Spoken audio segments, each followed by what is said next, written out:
M. Wannell et moi-même, ainsi que ma femme, étions au Canada la semaine dernière. C'était très agréable de voir tant d'amis que nous connaissons depuis de nombreuses années dans le ministère.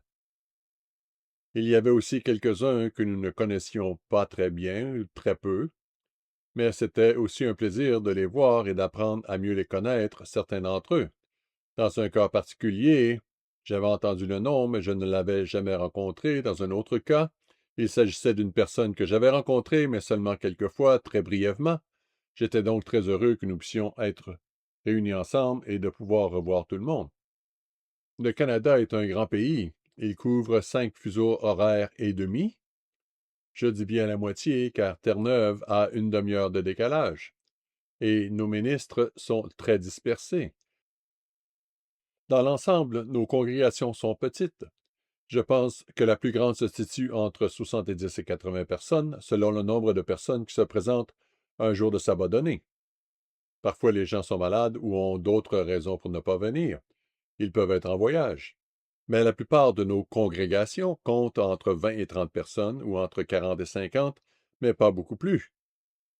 Et nos ministres sont dispersés, de sorte qu'ils doivent couvrir de nombreuses congrégations différentes. M. Brown, au centre du pays, couvre le Manitoba et la Saskatchewan, et aussi Bismarck dans le Dakota du Nord.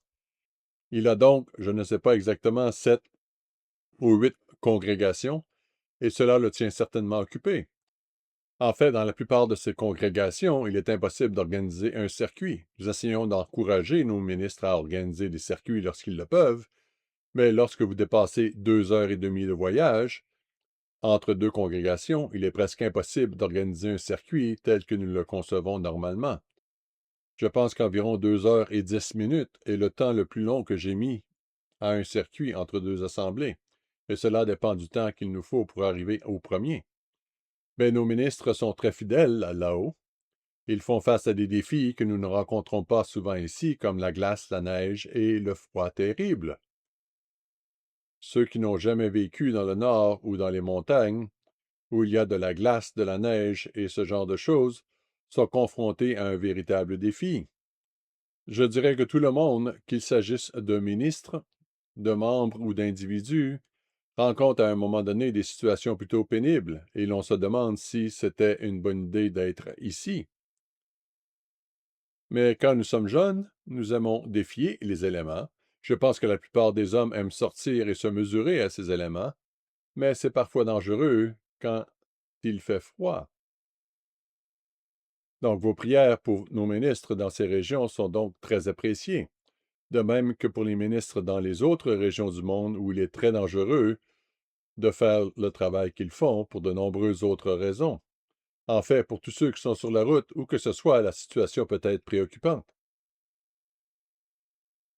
M. Brown a mentionné que nous sommes venus en contact avec un groupe de personnes qui sont en fait à l'échelle nationale, à l'échelle de l'Amérique du Nord. Ils ne sont pas seulement au Canada, mais aussi aux États-Unis. Un groupe de personnes qui se réunissent en ligne.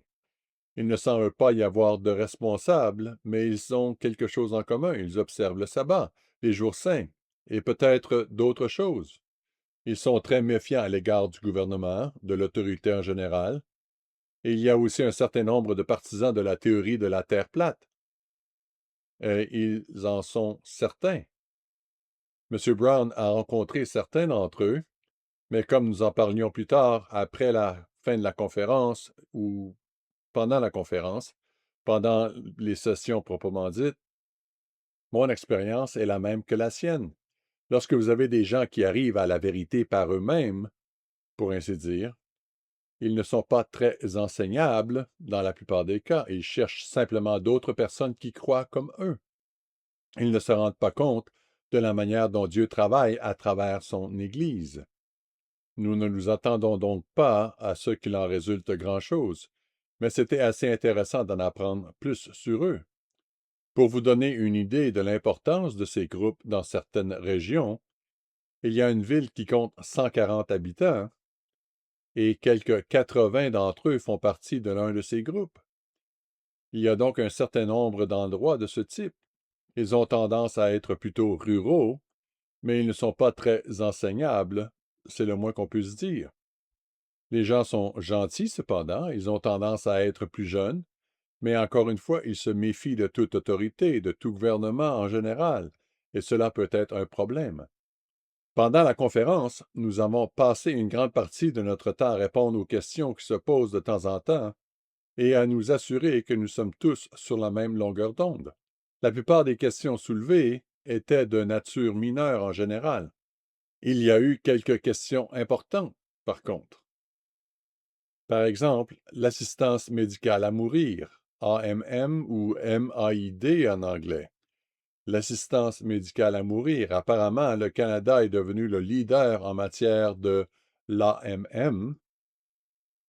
Vous savez, l'acronyme anglais pourrait être assistance médicale à la mort, mais cela ne sonnait pas bien. Alors, ils ont dû ajouter un I.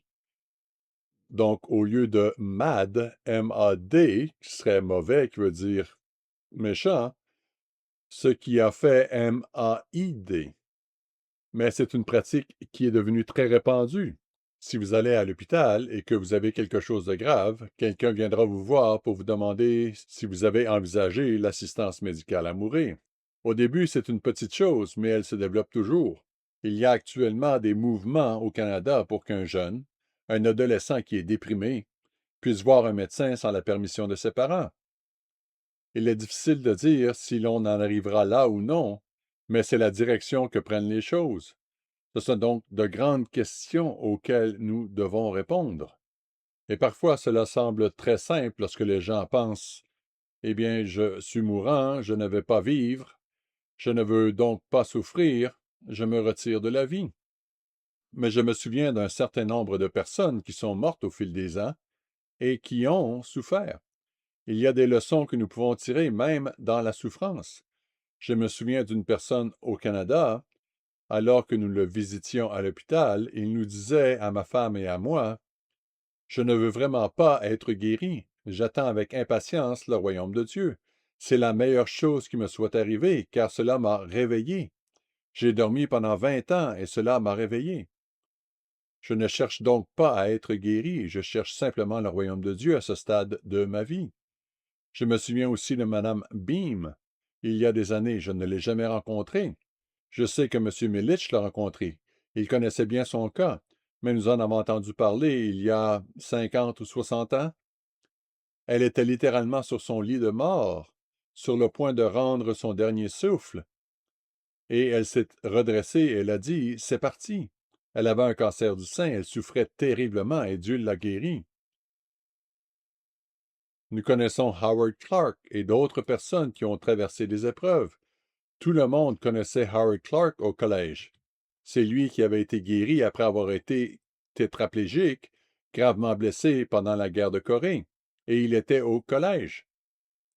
Et vous savez que Dieu guérit parfois. Cela peut sembler simple, je ne veux pas souffrir, mais lorsque nous prenons en main la prérogative de Dieu, c'est une erreur. Et pourtant, c'est la direction que prend notre monde, et il progressera jusqu'à ce que, si vous êtes un fardeau pour la société, vous fassiez ce qu'il faut pour que vous vous laissiez mettre à mort. Parmi les autres sujets abordés figuraient les anniversaires de naissance. Comme l'a souligné à juste titre M. Wennell, avec tout ce qui se passe dans le monde, cela semble être un sujet assez insignifiant. Pourtant, ce sont les petites choses qui créent souvent les plus grands obstacles pour les gens. Souvent, les gens restent dans une église corrompue d'une manière ou d'une autre, mais une petite chose survient qui les pousse à changer d'avis. Je pense que c'est ce qui est arrivé à de nombreuses personnes qui sortaient de l'Église universelle. Ils ont attendu et ils ont vu le sabbat disparaître, mais une petite chose, comme le changement de nom ou autre chose, ont poussé les gens à changer. Ce sont les petites choses qui créent souvent les plus grands obstacles pour les gens, et cela mérite donc d'être discuté pour un certain nombre de raisons. Raison numéro un, cette question est controversée dans l'Église. La célébration des anniversaires de naissance a toujours été un objet de litige dans l'Église. L'Église a toujours fait peu de cas des célébrations d'anniversaires de naissance. Mais au fil du temps, de plus en plus de gens commencent à s'y intéresser et cela commence modestement puis prend de l'ampleur. Je me souviens de l'époque où j'étais, je ne dirais pas dans quelle région, c'était dans une région particulière de l'Église. Oh, pourquoi pas, c'était Kansas City. Autant dire où c'était. Ce n'est pas une réflexion sur les individus ici ou là, mais c'était avant que nous quittions l'Église universelle. Beaucoup de gens ne sont jamais sortis de l'universel, mais il y avait une personne dont la fille allait avoir 16 ans et 80 personnes de différentes familles avaient été invitées. Devinez qui n'a pas été invité. Je vous laisse le soin de le découvrir. Mais vous savez, cela commence petit et puis cela devient vraiment grand. Les récits bibliques sur les célébrations d'anniversaire de naissance ne les présentent pas sous un jour positif. Il est important de le noter. Pourtant, il ressort clairement de la Bible que les gens connaissaient leur âge, car ce roi avait 20 ans ou 7 ans lorsqu'il devint roi, et il a régné pendant X nombre d'années. Il est donc clair que les gens connaissaient leur âge. Mais le récit biblique de deux de ces cas de célébration des anniversaires de naissance ne les présente pas sous un jour positif. C'est pourquoi, dans le sermon d'aujourd'hui, je vais aborder le sujet de la célébration des anniversaires de naissance. J'espère que nous écouterons tous avec un esprit ouvert et que nous mettrons de côté nos émotions et que nous regarderons la situation telle qu'elle devrait être. Au cours de mes 56 années dans le ministère, j'ai remarqué que la plupart des gens ont un point d'achoppement qu'ils doivent surmonter avant le baptême. Par exemple, le tabagisme. Souvent, il y a des années, pas tellement aujourd'hui, je suppose que ce serait le vapotage aujourd'hui, mais je ne le remarque pas autant. Mais les gens fumaient il y a des années, et c'était assez évident car on pouvait sentir l'odeur sur leurs vêtements. Le tabagisme était un problème. Bien que la Bible ne dise pas directement tu ne fumeras pas, il y a un certain nombre de raisons pour lesquelles nous ne fumons pas. La vanité, parce que c'est de cela qu'il s'agit, l'image d'essayer de paraître d'une certaine manière. C'est pourquoi les cigarettes ont toujours été vendues avec des affiches de Virginia Slim à l'allure sophistiquée, ou du Marlboro Man à l'allure d'un cow-boy endurci, etc. Et bien sûr, il est nocif pour le corps humain. Il est intéressant de noter que, lors de nos camps d'été, M. Michael Brown a montré des publicités de magazines datant des années 50 environ, qui disaient même que fumer était bon pour la santé. Puis il a remis les choses au goût du jour. La marijuana médicale, la marijuana, c'est bon pour la santé. Il a montré comment ils ont menti à l'époque, et il y a encore des gens qui mentent aujourd'hui, parce qu'ils ont un investissement financier. Ils y ont investi de l'argent. J'ai trouvé que c'était une très bonne approche parce qu'il aide nos jeunes à apprendre à penser. Il ne s'agit pas seulement d'endoctriner les gens, mais d'apprendre à penser à ces choses. Mais c'était un problème à l'époque. De nombreuses personnes étaient confrontées au sabbat et aux jours saints. L'observance du sabbat ou des jours saints était le plus grand problème pour beaucoup de gens. Parfois, il fallait renoncer à des fêtes mondaines comme Noël. Les femmes en particulier sont plus attachées émotionnellement à ce genre de choses que les hommes. Cela ne veut pas dire que les hommes ne peuvent pas l'être, mais en général, ce sont les femmes qui y sont attachées, et elles ont beaucoup de mal à renoncer à Noël.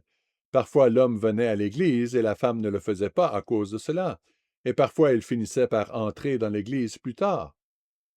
Il y a eu des hommes qui ne voulaient pas se couper les cheveux. Il y a eu le mouvement hippie, le phénomène d'un Jésus aux cheveux longs des années 60 et tout ce qui se passait à l'époque. Il voulait donc avoir les cheveux longs, des queues de cheval ou simplement des cheveux longs et ébouriffés. Peu importe ce que c'était, il ne voulait pas y renoncer.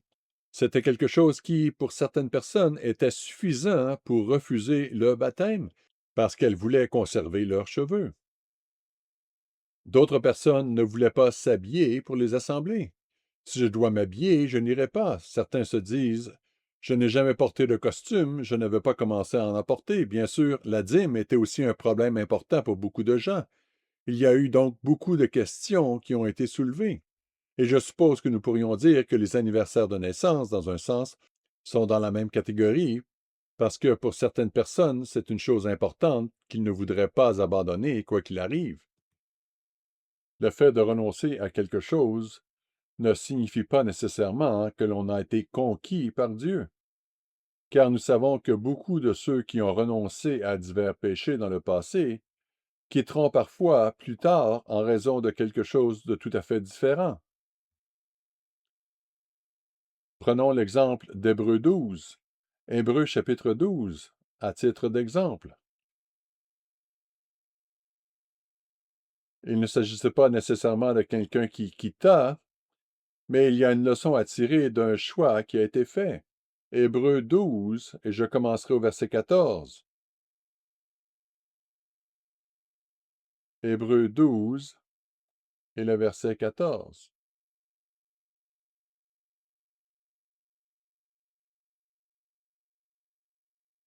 Recherchez la paix avec tous et la sanctification, sans laquelle personne ne verra le Seigneur. Veuillez à ce que personne ne se prive de la grâce de Dieu, à ce qu'aucune racine d'amertume poussant des rejetons ne produise du trouble et plusieurs ne soient infectés, lorsque nous devenons amers pour quelque chose. En d'autres mots, en colère, mais une colère qui est profondément enracinée et qu'une personne ne fait qu'entretenir. Elle nous aveugle. Il est dit dans Jean que la haine nous rend aveugles. Elle nous empêche de voir la réalité. Ainsi, une racine d'amertume peut amener une personne qui a peut-être renoncé à beaucoup de choses pour entrer dans l'Église, à se fâcher pour quelque chose ou quelqu'un dans la congrégation, qu'il s'agisse d'un ministre ou d'un autre membre. Cela peut les faire sortir de l'Église, causer du trouble, et par cela plusieurs sont infectés. Puis il dit au verset 16, à ceux qu'il n'y ait ni débauché ni profane comme Ésaü, qui pour un mets vendit son droit d'aînesse. Vous savez que plus tard, voulant obtenir la bénédiction, il fut rejeté, quoiqu'il l'ait sollicité avec larmes. Cela ne veut pas dire qu'il ne pouvait pas se repentir personnellement de son action, mais il ne pouvait pas faire changer la décision. Si vous revenez à Genèse 27, verset 38, vous voyez que ce qui a provoqué ces larmes, c'est qu'il ne pouvait pas revenir sur la décision. Non pas qu'il se repentait de ce qu'il avait fait, mais du fait qu'il ne pouvait pas revenir en arrière. Dans la version Martin, verset 17 nous dit car il ne trouva point de lieu à la repentance, quoiqu'il l'eût demandé avec larmes. En d'autres termes, la bénédiction, il la cherchait avec diligence et avec des larmes. Nous constatons que parfois les gens sortent du monde d'une certaine manière, mais qu'une petite chose les pousse à tout abandonner. Il y a toujours des choses que les gens refusent d'abandonner. Il se peut qu'ils n'apprécient pas le don de Dieu comme ils le devraient, ou qu'ils laissent une racine d'amertume les emporter. Ainsi, même après le baptême, les gens ont des limites quant à ce qu'ils sont prêts à abandonner. Remarquez ce qui est dit dans Luc 14, verset 26. Luc 14, verset 26. J'ai lu ces passages de nombreuses fois, mais je trouve intéressant qu'il y ait des cas réels que je pourrais citer, et vous aussi, où les gens étaient prêts à renoncer à beaucoup de choses. Peut-être sont-ils entrés dans l'Église et ils n'ont pas eu à renoncer à beaucoup de choses, mais il y en a qui l'ont fait. Ils ont renoncé à un emploi, ils ont commencé à payer la dîme. Dans certains cas, ils ont renoncé à un mariage parce que leur partenaire n'était pas d'accord. Mais quelque part dans leur cheminement, ils se heurtent à un obstacle, à quelque chose qu'ils ne veulent pas abandonner. C'est pourquoi Jésus dit au verset 26, si quelqu'un vient à moi sans me préférer, ce qui signifie aimer à un degré moindre, à son père, à sa mère, à sa femme, à ses enfants, à ses frères et sœurs, et même à sa propre vie, il ne peut être mon disciple, à moins que nous soyons prêts à faire passer le Christ avant tout le reste. Et quand il est question de notre propre vie, il ne s'agit pas seulement de mourir physiquement, mais de notre propre vie, des choses que nous espérons. Certaines personnes ont dû abandonner leur emploi parce qu'ils n'étaient pas conformes à la parole de Dieu. Je pense à au moins une personne qui était acteur, un acteur que la plupart d'entre vous ont vu au cinéma. au moins pour un film en particulier, et qui est venu à l'ambassadeur collège. Il a dû renoncer à sa carrière d'acteur parce qu'elle n'était tout simplement pas compatible avec une vie chrétienne. Il y a renoncé, mais il a quitté plus tard. Il y a des gens qui ont renoncé à beaucoup de choses, mais les choses arrivent et ils ne sont pas prêts à renoncer à autre chose. Donc, notre vie, c'est notre façon de vivre, nos espoirs, nos rêves, nos attentes dans la vie. Parfois, cela doit être mis de côté. C'est pourquoi il dit au verset 27, et quiconque ne porte pas sa croix et ne me suit pas ne peut être mon disciple. Nous devons donc placer notre relation avec Dieu et avec le Christ au-dessus de tout. Pourtant, j'ai connu des gens qui disaient, personne ne va me dire ce que je dois faire. Ce fut parfois le cas d'anciens membres de l'Église universelle, et pas seulement chez les anciens membres, mais chez quelques-uns qui sont sortis de l'Église universelle, qui ont perdu le respect pour le ministère, et c'est compréhensible, parce que beaucoup de ministres étaient infidèles. Certains ministres disaient à d'autres personnes qu'elles devaient abandonner leur travail pour respecter le sabbat, mais ils n'étaient pas prêts à le faire eux-mêmes. C'est ainsi que beaucoup de gens ont perdu leurs illusions. Possiblement certains d'entre vous. J'espère que vous avez surmonté cette désillusion. J'ai eu mes propres désillusions et j'ai dû les surmonter. Mais il y a ceux qui ont l'attitude suivante. Eh bien, je ne vais plus écouter personne maintenant. Et ils ont donc leur propre Église, leur propre façon de faire les choses, et s'ils veulent venir avec nous, c'est à leurs propres conditions. Dans une congrégation, une personne ne porte pas les bons vêtements. Je veux dire qu'il ne portait que des vêtements décontractés pour se rendre aux assemblées. Et après plusieurs semaines, l'un des membres, au grand cœur, a décidé de lui donner un costume. Il a offert le costume, on pouvait voir que c'était la même taille, mais l'homme s'est vexé et il est parti. Vous pensez que je n'ai pas le moyen de m'acheter ces choses-là? Et il n'est jamais revenu. Allez savoir jusqu'à quel point les gens sont-ils prêts à renoncer. Ce n'est pas parce qu'ils sont baptisés qu'ils sont qualifiés. C'est pourquoi nous avons des personnes qui n'acceptent pas que quelqu'un leur dise ce qu'elles doivent faire. Elles font leur vie à leur façon. Pourtant, les vrais serviteurs de Dieu sont là pour nous garder unis et éviter les dérives. Quand je pense à des choses comme la société de la Terre plate ou les croyants de la Terre plate, c'est peut-être un extrême. Mais il n'y a pas que cela, il y a d'autres choses, d'autres conspirations auxquelles les gens veulent s'accrocher et qu'ils veulent promouvoir parmi d'autres. Et c'est là que cela devient un problème. Quand les gens commencent à promouvoir leurs idées qui sont contraires à ce que tout le monde enseigne. Je trouve cela intéressant. J'ai déjà utilisé l'exemple suivant. Un homme pensait que le livre de Jachère devait figurer dans la Bible. Or, il existe environ 3 différents livres de Jachère à travers l'histoire. Alors, lequel allez-vous prendre? Néanmoins, parce que la Bible dit quelque chose sur Jachère et qu'il y a d'autres livres qui sont mentionnés dans les Écritures qui ne font pas nécessairement partie de la Bible.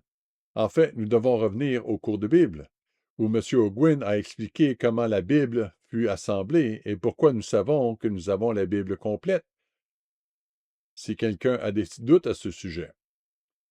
Mais cet individu a reconnu que nous n'étions pas d'accord avec lui, et non seulement nous n'étions pas d'accord avec lui, mais il ne pouvait pas trouver une Église de Dieu qui soit d'accord avec lui, et pourtant il allait s'accrocher jusqu'à la mort, et je pense qu'il est mort depuis. Il y a donc des gens qui s'accrochent à certaines choses car c'est leur identité. C'est eux. Ils ne veulent pas y renoncer. Pourtant, dans Éphésiens chapitre 4, qui nous est très familier dans Éphésiens 4, il est question de l'unité de la foi. Dieu veut que nous soyons unis. Et il nous montre qu'il n'y a vraiment qu'une seule façon d'être unis, et c'est à travers le ministère que Dieu a mis en place pour justement nous garder unis. Éphésiens 4, verset 1, il commence par parler du prisonnier dans le Seigneur, verset 1. Je vous exhorte donc, moi le prisonnier dans le Seigneur, à marcher d'une manière digne de la vocation qui vous a été adressée, en toute humilité et douceur, avec patience, vous supportant les uns les autres avec amour, vous efforçant de conserver l'unité de l'esprit par le lien de la paix. Et il dit au verset 5, il y a un seul Seigneur, une seule foi, un seul baptême, et que nous devons nous efforcer d'être unis ensemble. Puis au verset 11, et il a donné les uns comme apôtres, les autres comme prophètes, les autres comme évangélistes, les autres comme pasteurs et docteurs. Il est intéressant de noter qu'il y a des groupes entiers d'anciens membres d'Universel ou de d'autres églises de Dieu qui ne croient pas au poste d'autorité dans le ministère. Et ce n'est pas le seul endroit qui en parle, mais c'est étonnant. Apôtres, évangélistes, pasteurs et docteurs.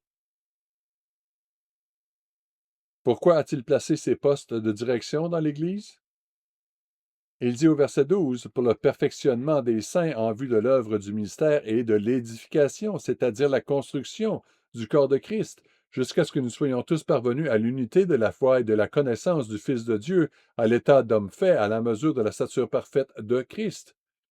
Je ne connais aucun d'entre vous qui soit un adepte de la terre plate, mais permettez-moi d'utiliser cet exemple. Je ne connais aucun groupe important de l'Église de Dieu. Et quand je parle d'important, je veux dire qu'il s'agit d'un groupe issu de l'Église universelle.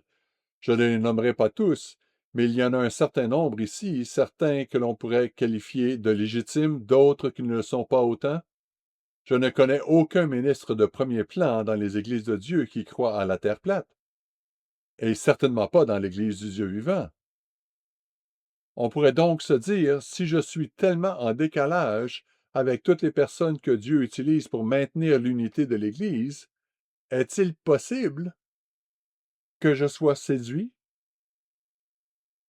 Est-ce possible? Vous savez, ce sont des questions importantes pour nous, frères et sœurs. Comment avons-nous l'unité dans la foi? Comme il dit ici au verset 13, jusqu'à ce que nous soyons tous parvenus à l'unité de la foi et de la connaissance du Fils de Dieu, à l'état d'homme fait à la mesure de la stature parfaite de Christ. Et remarquez le verset 14. Ainsi, nous ne serons plus des enfants, flottant et emportés à tout vent de doctrine, par la tromperie des hommes, par leur ruse dans les moyens de séduction. Il y a des gens qui inventent littéralement des choses pour essayer de tromper les gens. Et parfois, les gens se laissent prendre à cela. Certaines de ces personnes sont très sincères. Elles prennent la Bible au pied de la lettre, quand ce n'est pas le cas. Mais elles ne sont même pas d'accord entre elles. Certains disent, il y a un dôme ici. Tout est dans un dôme, c'est un cercle, le cercle de la Terre. L'expression le cercle de la Terre ne décrit pas une boule, je suis d'accord avec cela. Mais alors, que faire des quatre vents de la Terre, des quatre coins de la Terre? Nous avons maintenant un cube. Ils ne sont même pas d'accord entre eux. Et je n'utilise que cet exemple. Mais il y a beaucoup d'autres exemples de conspirations diverses et de toutes sortes de choses dans lesquelles les gens se laissent entraîner. Ils veulent ensuite en faire la promotion auprès d'autres personnes. Ils veulent des alliés. C'est le cas du groupe dont je parlais tout à l'heure. Je dis groupe, c'est une sorte d'amalgame de pratiquants du sabbat. Souvent, les gens pensent que si l'on observe le sabbat et les jours saints, c'est tout ce qui compte. En réalité, il y a bien d'autres choses qui comptent. Mais cela montre que, par leur ruse dans les moyens de séduction, il y a ceux qui exploitent les gens de cette manière. Et l'Internet, grâce à ses algorithmes, vous place dans une chambre d'écho. Vous croyez à ceci? Vous croyez au QAnon? D'accord, c'est ce que vous obtiendrez. Vous aurez tous les trucs de QAnon. Vous croyez ce que vous croyez? Ces algorithmes le découvrent et ils vous en donnent encore plus. C'est l'un des grands dangers d'Internet. Et nous en sommes tous affectés, probablement plus que nous le pensons, parce que le type de nouvelles que nous regardons est ce que nous allons obtenir de plus en plus. Il dit au verset 15, mais en professant la vérité dans l'amour, nous croîtrons à tous égards en celui qui est le chef, Christ. Verset 16, c'est de lui, et grâce à tous les liens de son assistance, que tout le corps bien coordonné et formant un solide assemblage tire son accroissement selon la force qui convient à chacune de ses parties et s'édifie lui-même dans l'amour. Comment Dieu nous maintient-il unis? Il parle ici du ministère. Remarquez aussi dans 1 Timothée chapitre 3. 1 Timothée chapitre 3. Et je prends ici au verset 14. Je t'écris ces choses avec l'espérance d'aller bientôt vers toi. Mais si je tarde, tu sauras comment il faut se conduire dans la maison du Dieu vivant. Comment nous conduisons-nous dans la maison de Dieu? Tout d'abord, nous nous habillons selon certaines normes. Et ces normes peuvent varier d'un endroit à l'autre dans le monde. Si vous allez aux Bermudes, vous pouvez porter un bermuda, des chaussures de ville, des chaussettes longues, un manteau de sport et une cravate, et vous serez parfaitement à l'aise. Il y fait plus humide, plus chaud, et c'est une question de tenue vestimentaire. Aux Philippines, on s'habille différemment, mais il y a une norme pour les occasions plus formelles. Et nous nous présentons devant Dieu avec ce que nous avons de mieux, pour ainsi dire. Verset 15. Mais si je tarde, tu sauras comment il faut se conduire dans la maison de Dieu, qui est l'Église du Dieu vivant, la colonne et l'appui de la vérité. Remarquez que l'Église du Dieu vivant, ou l'Église de Dieu, est la colonne et l'appui de la vérité. Le croyons-nous vraiment? Bien sûr, la première chose à faire est de prouver où Dieu travaille. Et une fois que nous savons où Dieu travaille, nous devrions être assez humbles pour être capables de comprendre quelle est la direction que le Christ donne à son Église. Remarquez dans Hébreux chapitre 13. Hébreux chapitre 13. Il est intéressant de constater que les gens essaient de changer la formulation ici. Mais Hébreux 13, verset 7 nous dit « Souvenez-vous de vos conducteurs » et la marge contient le mot « diriger ». Souvenez-vous de vos conducteurs ou de vos dirigeants qui vous ont annoncé la parole de Dieu. Considérez quelle a été la fin de leur vie et imitez leur foi. C'est pourquoi certaines personnes veulent simplement changer le mot en guider, ce qui signifie je peux suivre ou ne pas suivre selon ce que je ressens. Mais remarquez le verset 17, obéissez à vos conducteurs, à vos guides, à vos dirigeants, peu importe. Il dit obéissez à vos conducteurs et ayez pour eux de la déférence, car ils veillent sur vos âmes dont ils devront rendre compte.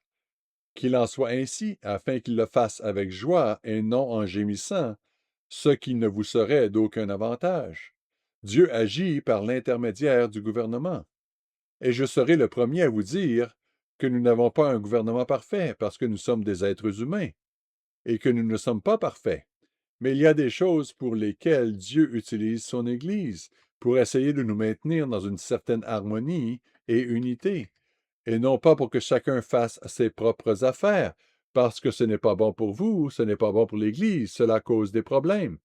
Dans 1 Corinthiens 11, verset 1, 1 Corinthiens 11, verset 1, Paul nous dit « Soyez mes imitateurs comme je le suis moi-même de Christ ». Paul n'avait pas peur de dire « Soyez mes imitateurs, suivez mon exemple, comme je le suis moi-même de Christ ».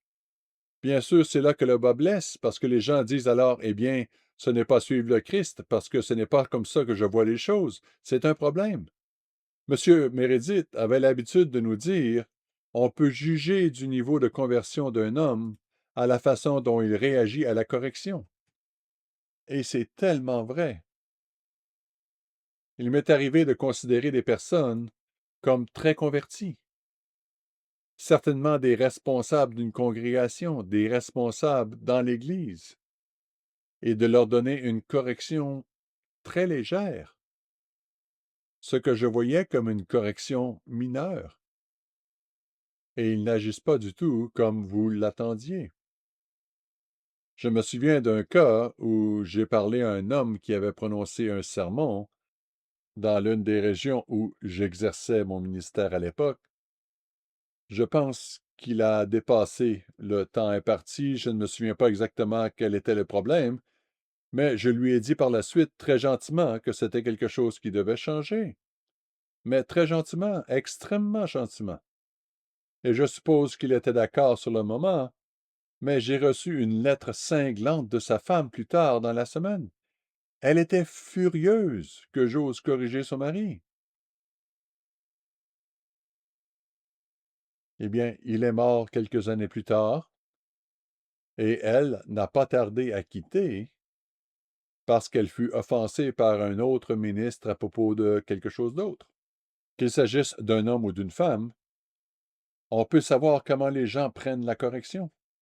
Et je ne la corrigeais même pas, elle. Je ne faisais que corriger son mari, mais je suppose que nous ne faisons qu'un et qu'elle s'est sentie insultée dans ce cas. M. Meredith soulignait ce point, et j'essaie de ne jamais l'oublier, parce que ce sont les petites choses qui vous en disent beaucoup. Dans Proverbe 18. Proverbe 18. Ce verset est toujours sur mon radar depuis que j'ai fait face à un individu qui correspondait parfaitement avec ce qui est écrit ici. Je lui ai lu les versets 1 et 2, Proverbe 18, verset 1. Celui qui se tient à l'écart cherche ce qui lui plaît. Les gens s'isolent parfois. En d'autres termes, ils sont une loi pour eux-mêmes. Ils n'écoutent personne. Ils s'irritent contre tout ce qui est sage. Quelles que soient les preuves de quelque chose, ils ne l'acceptent pas.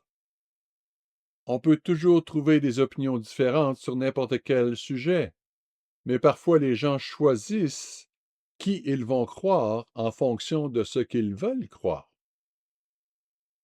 Verset 2 nous dit, « Ce n'est pas à l'intelligence que l'insensé prend plaisir, c'est à la manifestation de ses pensées. » Ce n'est pas à l'intelligence que l'insensé prend plaisir, c'est à la manifestation de ses pensées. Ce sont là des problèmes. Cela n'est pas utile.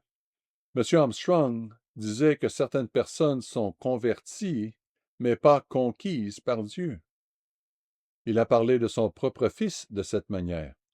Il disait qu'on lui avait enseigné le sabbat, les jours saints, qu'il avait réalisé que son père avait raison sur ces points, mais il n'était pas conquis par Dieu.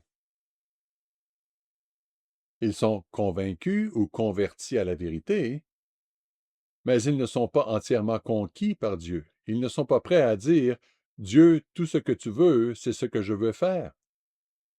Au sens figuré, certaines personnes n'ont pas entièrement disparu dans l'eau. Ils ont maintenu une partie d'eux-mêmes hors de l'eau.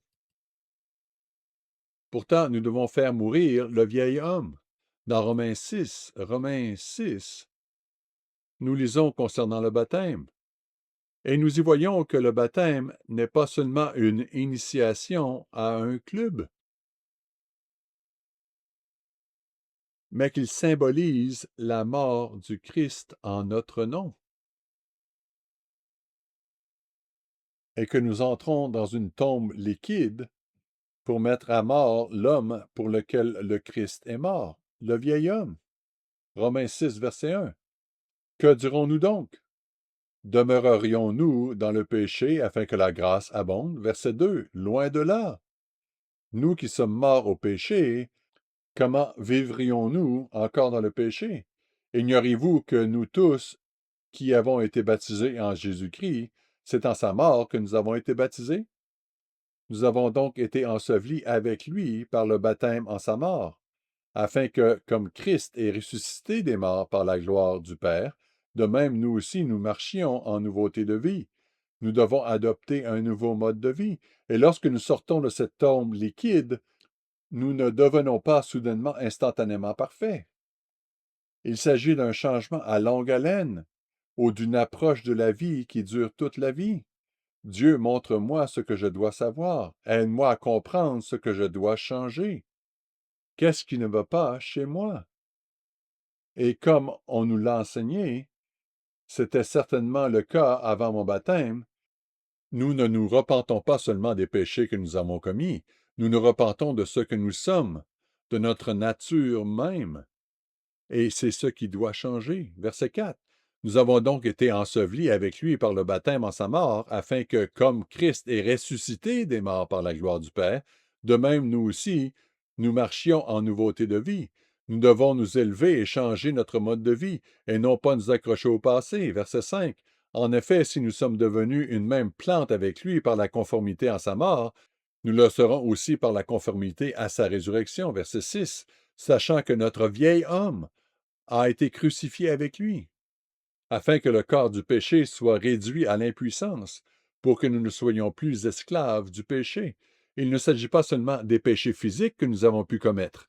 Il s'agit de ce qui se passe dans notre esprit, dans notre tête, de la manière dont nous pensons. Voici comment je vois les choses. Voici ce que je pense.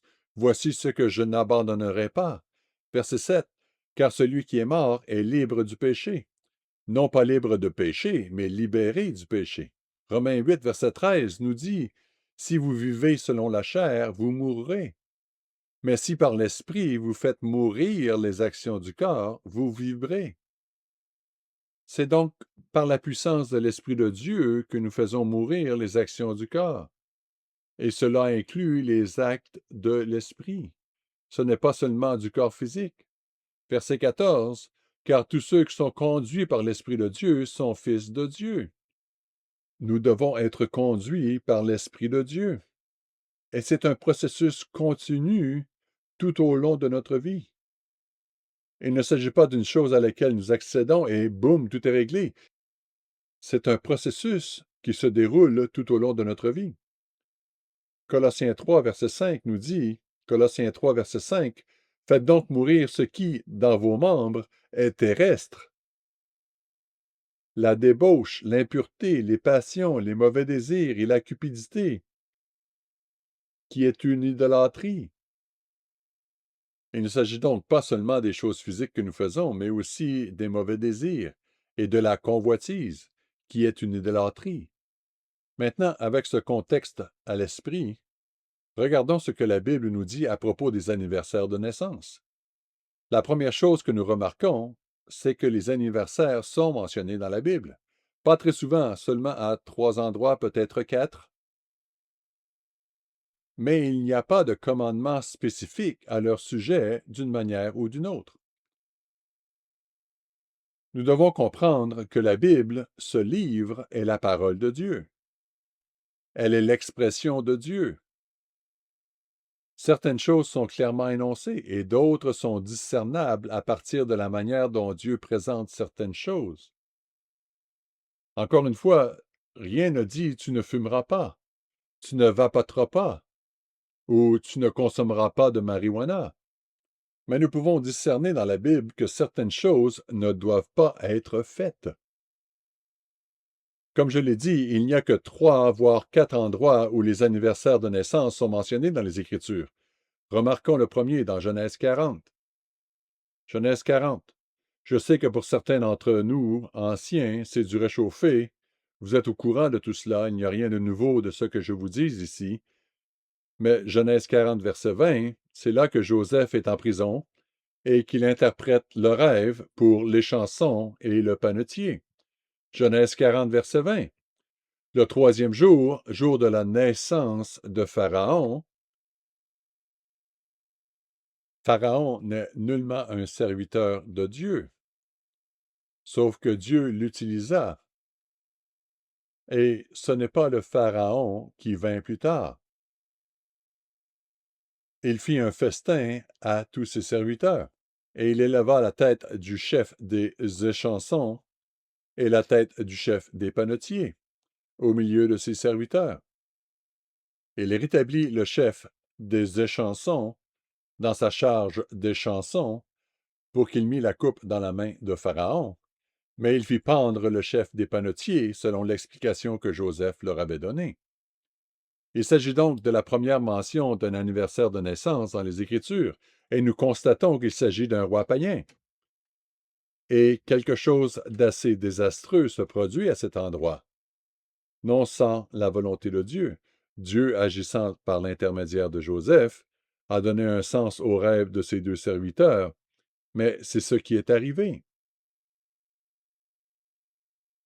Dans le livre de Matthieu, nous lisons le 2e récit d'un anniversaire de naissance. Dans Matthieu 14. Matthieu 14. Encore une fois, je pense que la plupart d'entre nous sont familiers avec ce récit, je ne vais pas y consacrer beaucoup de temps. Regardons Matthieu 14, verset 6.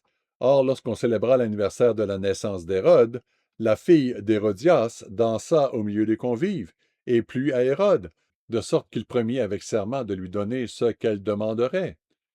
Il s'agit donc d'une grande fête, il s'agit d'Hérode, qui n'est certainement pas un serviteur de Dieu.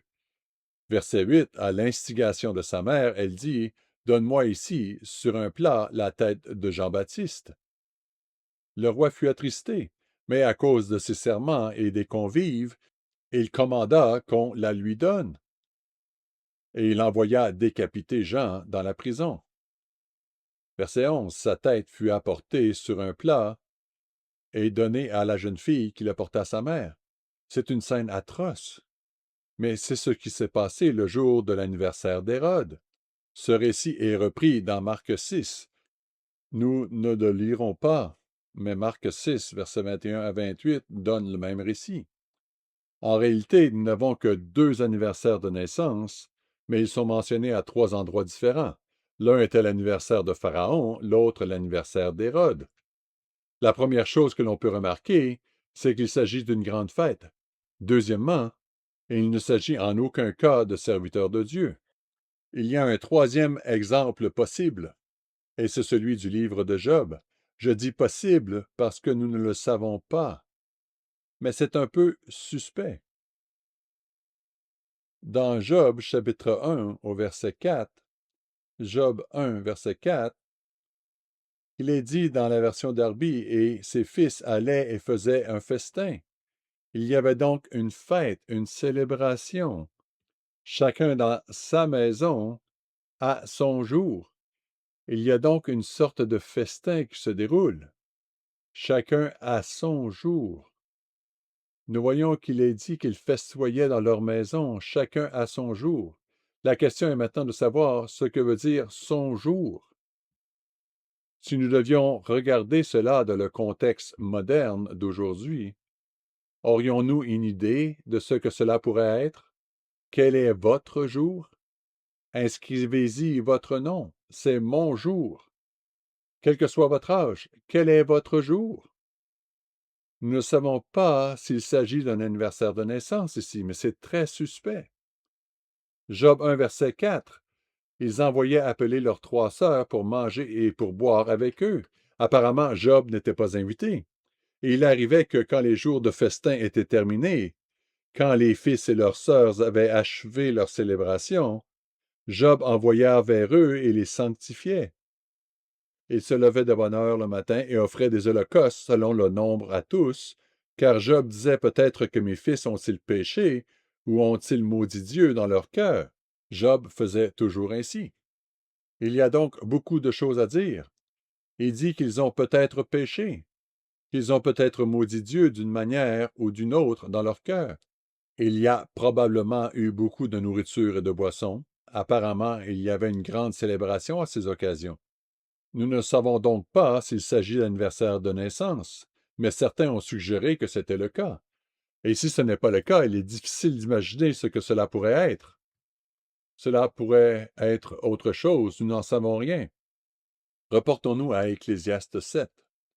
Ecclésiaste 7.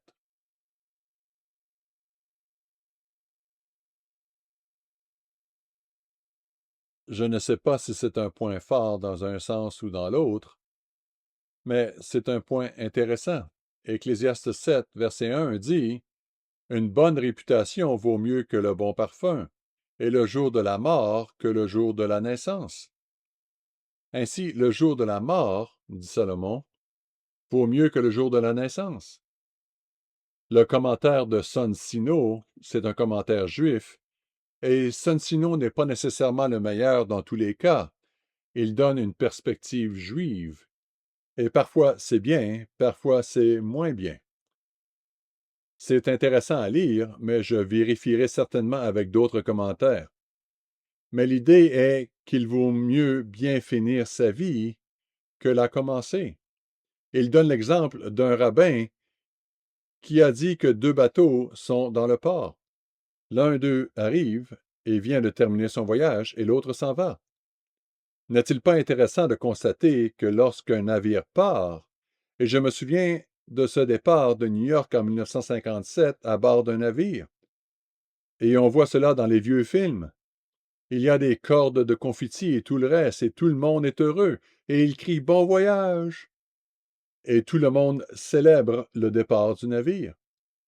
Et puis l'autre navire arrive, et rien. Personne ne célèbre. Ce que le rabbin voulait dire, c'est qu'en réalité, le bateau qui part n'a aucune idée de ce qui l'attend. Les tempêtes qu'il va affronter, les difficultés qui vont survenir, peut-être le naufrage quelque part. On pourrait penser que lorsqu'un navire arrive à bon port, les gens seraient heureux. Mais non, nous inversons en quelque sorte les choses. Nous célébrons le départ, mais pas l'arrivée. Nous devrions évidemment célébrer la naissance d'un nouvel enfant. Je pense que pour le monde, c'est un jour merveilleux et joyeux. Je n'étais pas là, enfin, j'étais là, je suppose, mais je n'en étais pas conscient de ce qui s'est passé à ma naissance. Mais je pense que mes parents étaient probablement très heureux. Ils avaient probablement beaucoup de sourires. Je suppose que c'est le cas. Et c'est probablement la même chose pour vous. La raison pour laquelle nous discernons cela est que nous voyons d'autres personnes avoir des enfants, comment ils sont heureux, et parfois nous avons nos propres enfants et nous en sommes heureux. Et lorsque nous mourrons, nous portons le deuil, et c'est approprié, c'est la bonne chose à faire, c'est un moment de deuil. Mais ce qu'il dit ici, verset 1, est une bonne réputation vaut mieux que le bon parfum. Et ce bon nom n'est pas nécessairement le nom que nous avons dans notre réputation parmi les hommes, mais notre réputation auprès de Dieu. Il est bon d'avoir un bon nom parmi les hommes, oui, mais plus important encore, d'avoir un bon nom auprès de Dieu. Parce qu'il y a des gens, regardez les prophètes, qui n'avaient pas nécessairement une bonne réputation auprès de la majorité des gens. Quand vous regardez les deux témoins, ils auront un bon nom auprès de Dieu, mais ils n'auront pas un bon nom auprès de ce monde. Mais une bonne réputation vaut mieux que le bon parfum, et le jour de la mort que le jour de la naissance. C'est-à-dire que lorsque nous arrivons à la fin, Dieu sait où nous nous trouvons et ce qu'il en est. Nous sommes au seuil de l'éternité. C'est le sens de ce verset. Mais parfois, nous avons les choses à l'envers. Encore une fois, c'est juste et c'est bien. Je pense qu'à la naissance de Jésus, il y a eu une grande célébration. Et c'est une bonne chose. C'était approprié. Mais en même temps, nous devons garder les choses dans une juste perspective. Chaque fois que la date de la naissance d'une personne se présente, est-ce un moment de célébration? Le journal de novembre-décembre 2018, le journal de novembre-décembre 2018 contient un article intitulé Qu'est-ce qui motive vos décisions? Et il cite la 11e édition de l'Encyclopédie Britannica dans un article sur le sujet de Noël. Maintenant, c'est quelque chose à regarder dans l'ensemble de l'image ici. L'encyclopédie cite Origène.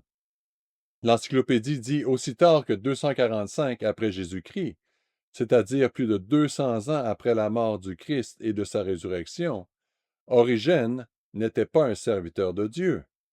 Il était, vous le savez, du mauvais christianisme, un christianisme de façade, un faux christianisme. Mais il dit aussi tard qu'en 245, Origène rejetait comme péché l'idée de célébrer l'anniversaire du Christ, comme s'il était un pharaon. Fin de la citation.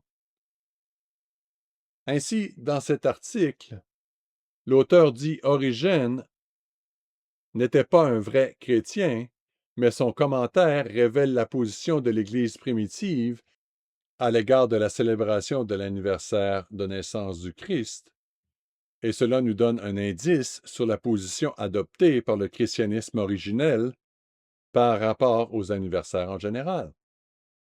Nous pouvons dire que Pharaon et Hérode organisaient de grandes fêtes. C'est vrai, ils avaient des célébrations qui allaient bien au-delà de ce que vous et moi pouvons faire.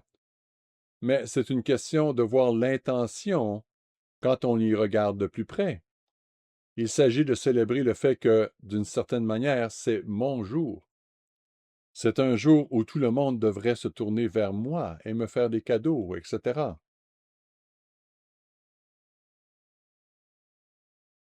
Mais l'histoire montre clairement que l'Église primitive ne célébrait pas les anniversaires de naissance. Et la date de naissance, la date réelle de naissance ou la célébration d'un anniversaire de naissance de n'importe quel serviteur de Dieu n'est jamais, pas une seule fois, mentionnée dans les Écritures. Nous savons que Jésus est né et que c'était une période heureuse, c'était une période joyeuse lorsqu'il est né. D'autres, lorsqu'ils sont nés, ont évidemment fait l'objet d'une grande célébration. Mais pour ce qui est de la célébration annuelle de cette naissance, vous pouvez lire de la Genèse jusqu'à l'Apocalypse, et nous ne trouverons jamais cela chez un serviteur de Dieu. Il n'y a que des païens qui célèbrent les anniversaires de naissance. Nous devons nous demander pourquoi. Et pourquoi Dieu a-t-il caché la date réelle de la naissance du Christ? Nous savons qu'il est né, mais pourquoi Dieu a-t-il caché la date de sa naissance? Nous savons qu'il connaissait leur âge. Nous lisons des articles sur les rois et leur âge. Nous le savons. Mais même le Christ, quand il commença son ministère, il est dit qu'il était âgé d'environ 30 ans. Nous ne le savons pas exactement. Nous savons que les sacrificateurs devaient avoir un certain âge, 30 ans, pour accéder au sacerdoce. Ils devaient donc connaître leur âge. Était-il exact dans ce domaine? Lorsque nous examinons les fruits des célébrations d'anniversaire modernes, nous constatons qu'ils sont célébrés avec des bougies et qu'ils font un vœu. Je ne pense pas que ce soit la plus grande forme de sorcellerie ou d'idolâtrie, mais vous êtes-vous déjà arrêté pour y réfléchir? Vous avez des bougies, le nombre de bougies que vous avez, si vous avez 13 ans, vous avez 13 bougies. Alors faites un vœu et soufflez les bougies. Y avons-nous déjà réfléchi?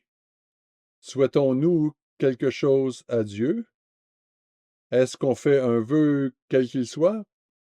En général, ce n'est probablement pas, je ne sais pas, je sais lorsque je faisais ce genre de choses, je devais faire un vœu, je ne me souviens pas d'avoir fait aucun vœu, mais cela ne devait pas être trop sérieux. Peut-être que les gens prennent ces choses plus au sérieux que moi, mais tout de même, pourquoi faisons-nous cela? Je me souviens lorsque nous nous sommes mariés, il y avait des superstitions selon lesquelles la mariée devait porter quelque chose d'emprunté, quelque chose de bleu, quelque chose de nouveau. Et sa tante voulait qu'elle porte cela. Je lui ai dit non. Vous voulez perpétuer une superstition qui va, je suppose, faire durer notre mariage plus longtemps? Je ne sais pas quel était le but de cette superstition. Il y a parfois des choses qui se passent lors des mariages et dont on se demande ce qui se passe. Vous savez, il y a la jarretière de la femme et l'homme doit l'enlever et le lancer, ou la tradition de lancer le bouquet. Ce ne sont que des superstitions que nous avons. Et nous devons nous y arrêter et réfléchir. Pourquoi faisons-nous les choses que nous faisons? Et qui dirige ces choses dans la vie? Il est intéressant de constater que lorsqu'un bébé atteint l'âge d'un an, de 2 ans ou même 3 ans, la mère, la grand-mère ou les grands-parents veulent organiser une fête d'anniversaire pour cet enfant. C'est un peu comme offrir un gâteau d'anniversaire. Je pense que ceci pourrait être mal compris. À Kansas City, il y a un endroit qui s'appelle le Country Club Plaza. Il y avait là un petit magasin merveilleux qui proposait toutes ces petites merveilles. Comment les appelez-vous? Des jeux de mots sur les chiens. Au lieu de petits fours, c'est une boulangerie, il y avait des petits fours pour les chiots. Ils avaient, oh, qu'est-ce que c'était? Je le savais ce matin en y pensant. Mais il y avait tous ces jeux de mots et ils avaient des gâteaux d'anniversaire pour les chiens. Les gâteaux d'anniversaire n'étaient pas faits avec du chocolat. Elles sont faites avec du caroube parce que le chocolat tuerait probablement le chien. Il ne le supporte pas très bien.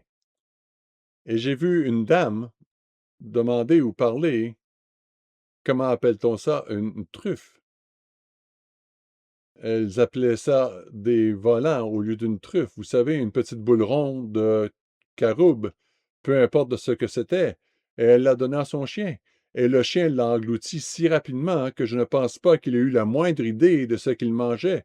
Et je vous garantis que si un chien a un anniversaire, il n'a aucune idée de ce qui se passe. Il se dit simplement: Waouh, c'est mon jour de chance. Il n'a aucune idée que c'est le jour de sa naissance, si même quelqu'un le sait. Vous savez, les gens font ce genre de choses pour leur chien. C'est la même chose, et je ne veux pas mettre votre enfant d'un an sur le même plan qu'un chien, mais le fait est qu'un enfant d'un an n'a aucune idée de ce qui se passe. Alors, à qui cela s'adresse-t-il? À qui cela s'adresse-t-il? Nous faisons ces choses et nous formons ensuite nos enfants à s'attendre à ce que ce jour-là, wow, je vais faire une fête, les gens vont m'apporter des cadeaux, je suis le roi de la montagne pour ce jour-là. Lorsque l'Église a commencé à déraper un peu, une dame m'a appelé et elle m'a dit que sa fille de 16 ans était très contrariée parce qu'elle voulait faire une fête. Elle voulait inviter tous ses amis et sa mère avait dit non, mais elle insistait. Et je lui ai dit: «Oubliez le fait que c'est son anniversaire». Elle dit: «Je veux ça pour moi. Je veux que tous mes amis viennent m'offrir des cadeaux et tout le reste». Son attitude n'était pas bonne. Elle désobéissait à sa mère, elle lui manquait de respect parce qu'elle n'arrivait pas à ses fins. Mais c'est le genre de choses qui ont tendance à s'accumuler, du moins dans la vie de certains, voire de beaucoup. Les médias sociaux en sont un autre exemple. Ils connaissent votre date d'anniversaire, parce que vous l'avez probablement inscrite à un moment ou à un autre. Et donc, à chaque fois que cela se produit, boum, cela apparaît. Joyeux anniversaire! Et tout le monde s'y met. Joyeux anniversaire, un tel, un tel. Est-ce la pire chose qui puisse arriver? Je ne le crois pas. Mais en même temps, pourquoi se précipite-t-on sur ce genre de choses? Nous sommes des moutons. Nous sommes vraiment des moutons. Un nouveau produit sort et très vite, tout le monde l'achète. Tout le monde s'y met. Nous n'avons aucune idée, dans ce sens, de qui est le prince de la puissance de l'air et comment il dirige le cours de ce monde. Lorsque nous regardons les médias sociaux, il y a un très bon article sur le sujet, un commentaire publié aujourd'hui par M. Richard Franz.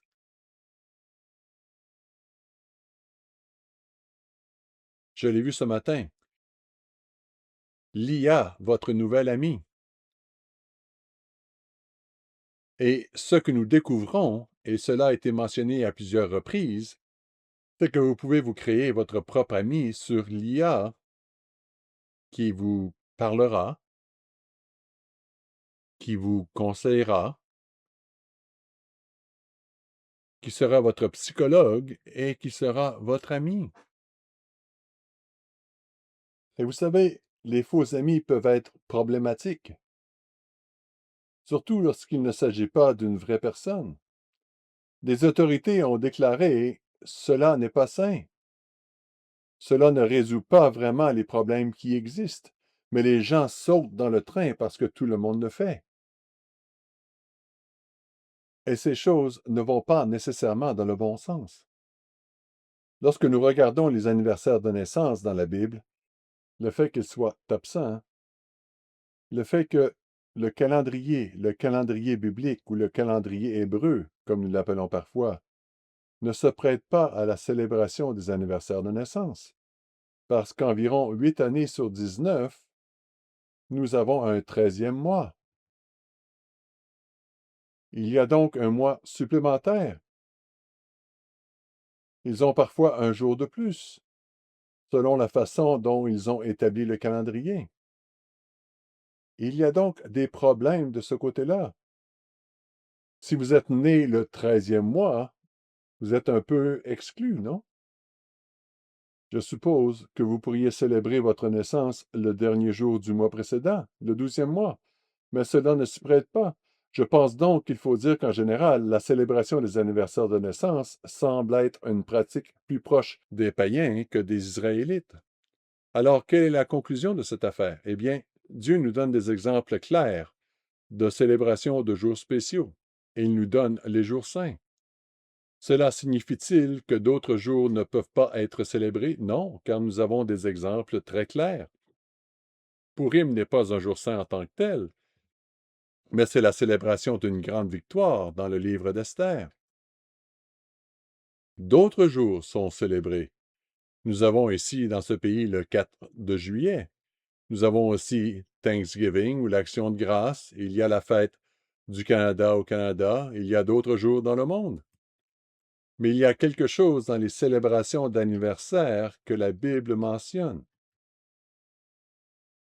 et pas sous l'angle le plus flatteur. La Bible est la pensée de Dieu. Comme je l'ai dit, certaines choses ne sont pas explicitement mentionnées, mais peuvent être discernées.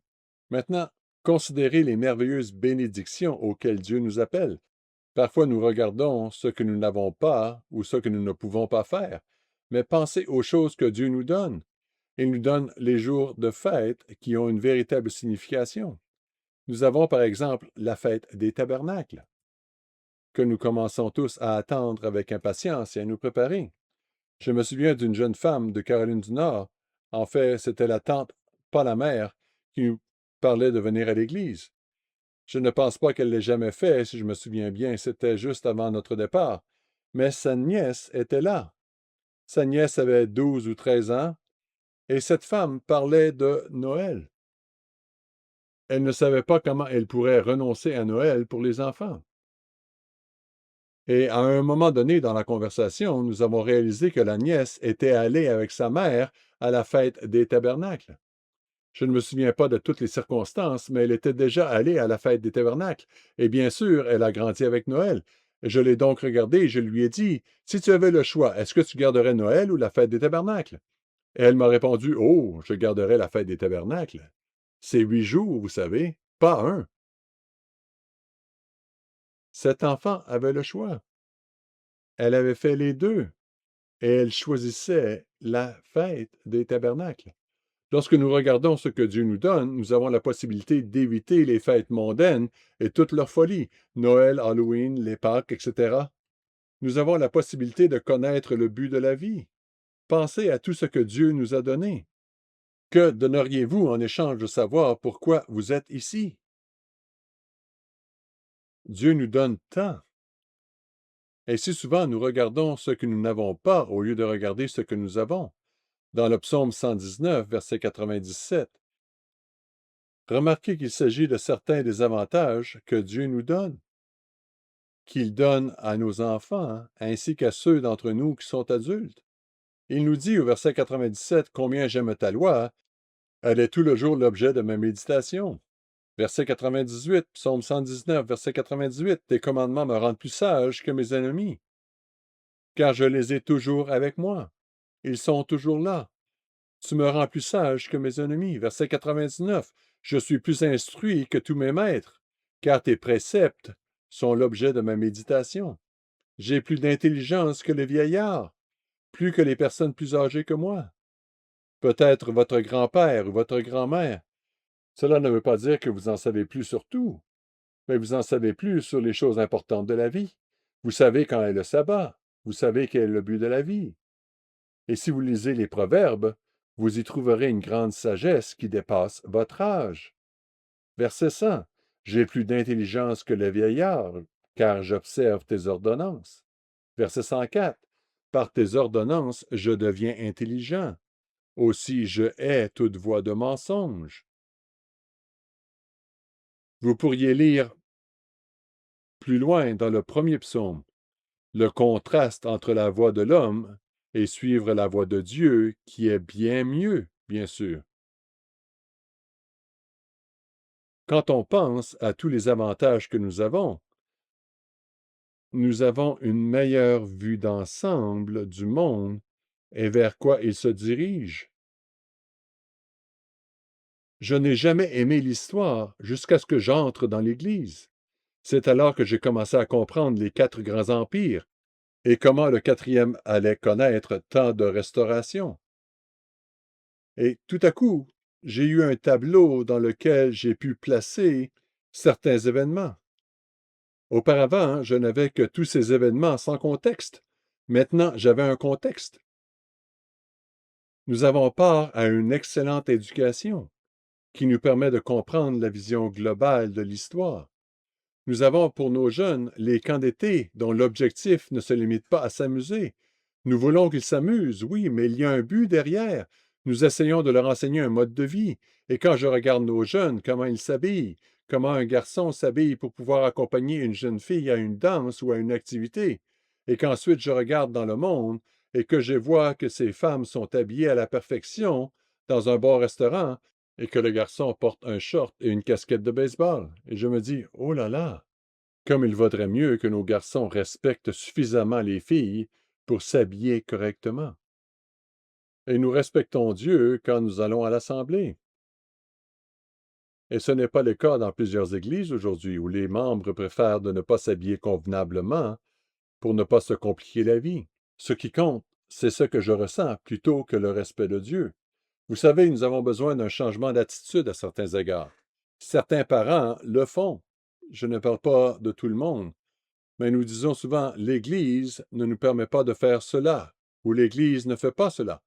Pourquoi ne pas être courageux dans nos propres foyers et dire voilà ce que nous faisons et voilà pourquoi nous le faisons, au lieu de dire nous ne pouvons pas, penser à toutes les choses que nous pouvons faire. Nous ne voulons pas nous juger les uns les autres, mais je pense que M. Wennel l'a très bien exprimé.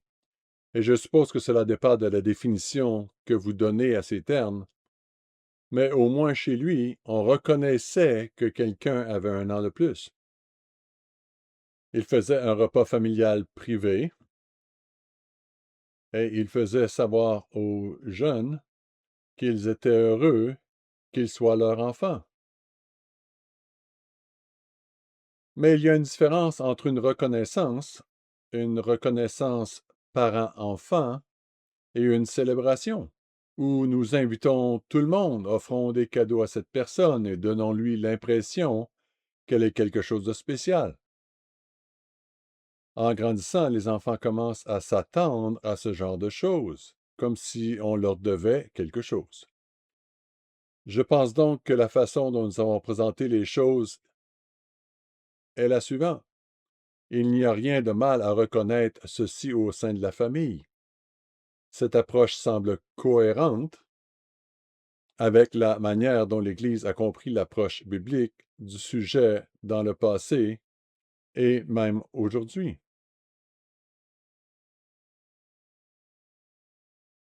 Ce que nous devons faire, c'est d'apprendre à discerner dans la Bible quelle est la pensée de Dieu.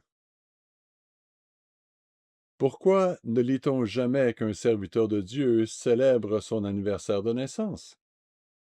La Bible ne nous dit pas le jour, ni même s'il l'a célébré. Nous ne le lisons nulle part. Pourquoi le calendrier hébraïque n'est-il pas cohérent avec les célébrations des anniversaires de naissance? Pourquoi l'Église a-t-elle historiquement désapprouvé ces choses et s'est-elle concentrée sur les grands événements, les vrais événements, les jours saints, le sabbat, toutes les choses que nous avons et toutes les bénédictions que nous avons, au lieu de simplement suivre le monde dans sa façon de faire les choses? Beaucoup de ces célébrations ne sont pas toujours si innocentes, comme je l'ai appris au fil des ans. Mais il y en a beaucoup, et les gens sont très sincères dans ce qu'ils font. Nous ne voulons pas les condamner. Nous devons donc faire attention à ne pas juger les autres. Examinons le sujet dans son ensemble et apprenons à porter des jugements justes sur les anniversaires de naissance et sur tout ce que nous faisons.